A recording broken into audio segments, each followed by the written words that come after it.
যখন কিছু চাইতে গিয়েছি তখন কেবল শূন্যতা পেয়েছি। যখন একটু ভালোবাসা চেয়েছি তখন কেবল অবিশ্বাসের স্রোত পেয়েছি। যখন মানুষের মাঝে নিজেকে খুঁজেছি তখন মানুষই আমাকে শিখিয়েছে একাকিত্বের ভাষা। এখন এখন যখন একাকী থাকার উপকরণ পেয়েছি তখন কেন তোমরা এসেছো আমার অস্তিত্বে কোনো নতুন অধ্যায় সূচনা করতে? তোমরা কি জানো না একাকিত্বে থাকতে শিখতে কতটা সময় লাগে?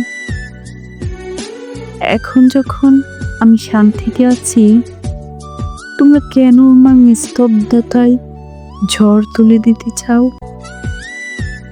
আমার নিঃশব্দতা, একাকিত্বের স্বস্তি কিভাবে বুঝবে তুমি, যা আমি অনুভব করি?